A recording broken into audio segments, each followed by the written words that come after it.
Naam, katika mahafali ya leo ambayo yanafanyika katika Chuo Kikuu cha Mtakatifu Agostino campus ya Mwanza, lakini pia tunaye makamu wa rais wa serikali ya wanafunzi katika awamu 2024-2025. Huyu ni makamu wa rais ambaye tayari amekwisha kustaafu, lakini siku ya leo anahitimu katika chuo hiki. Tunatamani tujue mawili matatu kuhusiana na maisha yake binafsi, safari ya uongozi wake imekuwaje.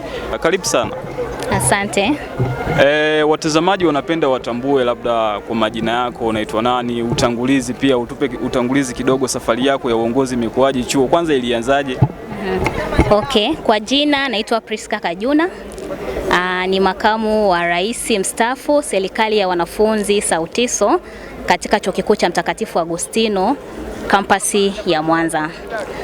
Tukija kwenye safari yangu ya masomo, nilianza masomo yangu katika chuo hiki cha Mtakatifu Agostino mnamo mwaka 2021 na leo hii 2025 na hitimu degree yangu ya sheria. Kwa hivyo nimekuwa katika chuo hiki kwa miaka 4 na mambo mengi nimeyapitia katika safari yangu ya masomo. Tukianza na swala la uongozi. Kwenye sekta ya uongozi nilivyofika first year, nilichaguliwa na rais aliyekuwa madarakani, rais wa serikali ya wanafunzi SAUTISO madarakani awamu hiyo, alinichagua kama katibu Wizara ya Mikopo SAUTISO. Baada ya hapo nilitumikia tena SAUTISO mnamo 2023-2024 kama Member of Parliament, mbunge, na 2024-2025 ndo nikachukua nafasi hii ya makamu wa rais.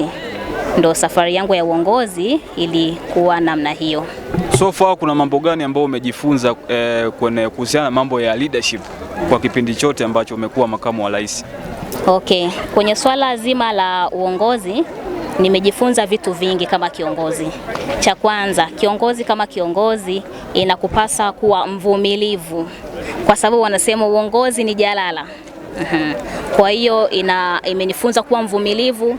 Nimekabiliana na changamoto nyingi kwa wanafunzi kwenye jamii nzima inayonizunguka, ambazo nilizitatua kwa kushirikiana pamoja na viongozi wenzangu, lakini pia kwa kushirikiana na management nzima ya Chuo Kikuu cha Mtakatifu Agostino kupitia rais wa chuo hiki Wolfgang Pisa na makamu mkuu wa chuo hiki Father Asante Mungu.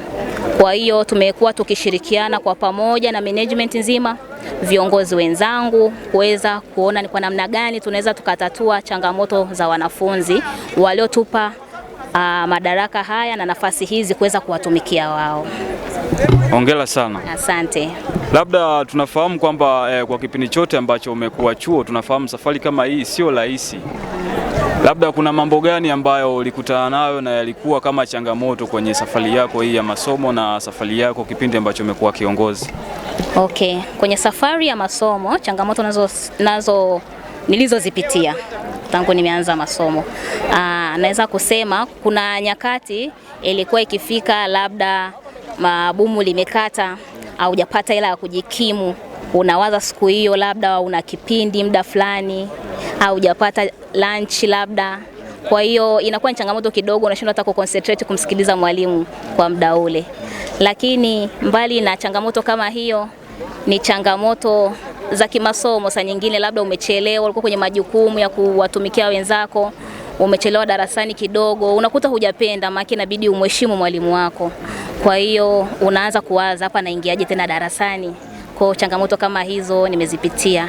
Lakini pia kwa wanafunzi ambao walikuwa na changamoto mbalimbali, kuweza kuwatatulia changamoto zao. Kwa hiyo unakuta unapokea malalamiko, let's say kwenye swala labda la kuchelewa kupokea labda boom kwa ajili ya kuweza kujikizi mahitaji yao. Kwa hiyo unakuta unapokea malalamiko mengi. Saa nyingine unajaribu kuwatuliza na kuwapoza kwa maneno mazuri kwamba tuvumilie, litafika. Kwenye changamoto kama hizo. Sawa, kwenye safari yako ya masomo ushawahi kufeli labda paka ukajilaumu? Hapana, sio kwa kiasi hicho. Hapana, labda tu changamoto za kutafuta coursework, lakini namshukuru sana Mwenyezi Mungu. Mikiki ya kutafuta coursework ilikuwaje? Ilikuwa ya moto aisee.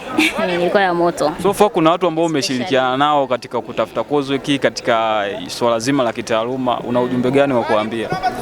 Wote ambao nimeshirikiana nao, nikirudi kwa upande wa darasa langu la LLB 2025, ninawashukuru sana kwa ushirikiano wao. Tumeshirikiana sana kwenye masomo, tumeshirikiana kwenye group discussion na katika nyanja mbalimbali kuweza kufanikisha siku hii ya leo na kuweza kutunukiwa hii degree ya sheria.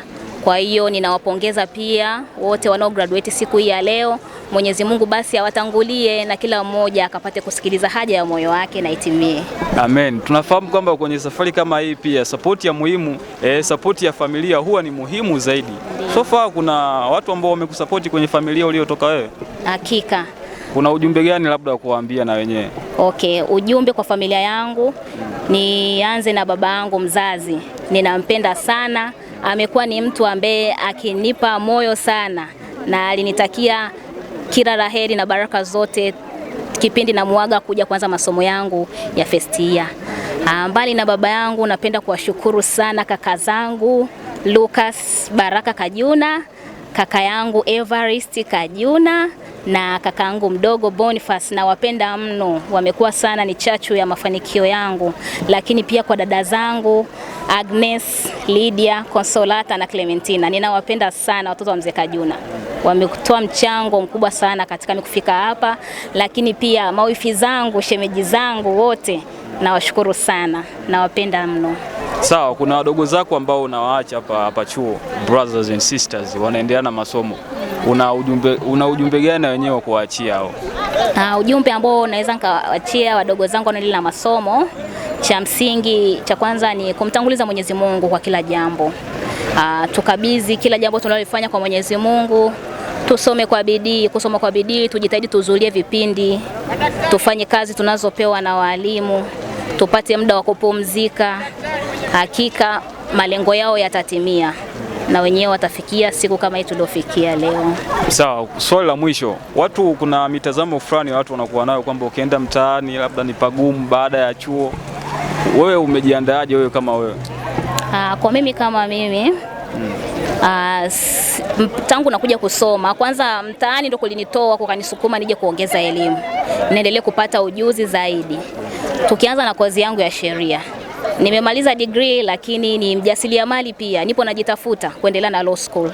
Kwa nategemea siku za baadaye niweze kuja kuwa advocate mzuri nitakaye kwenda kutetea haki za watu. Lakini pia na ujasiriamali naendelea nao. Mimi ni msusi. Kwa hiyo namshukuru Mwenyezi Mungu kwa talanta hiyo alionijalia. Inanisaidia, napata kipato na kizi mahitaji yangu, maisha yanasonga mbele. Kwa na wadogo zangu wasibweteke, wasijisahau, wajitafute waone ni talanta gani walionayo Mwenyezi Mungu aliyowajalia. Inaweza ikawaingizia kipato kwa wanaendelea na masomo na hata mara baada ya kumaliza masomo yao. Shukrani sana. Mimi nikutakie kila laheri. Asante sana. Asante sana. Poa. Naam, huyu alikuwa ni makamu wa rais wa serikali ya wanafunzi katika chuo kikuu cha Mtakatifu Agostino campus kuu ya Mwanza awamu ya 2024-25. Mimi ni Alexander Mogolo nikikuletea updates za Mogolo TV kutokea hapa St. Agustini campus kuu ya Mwanza. Bye bye.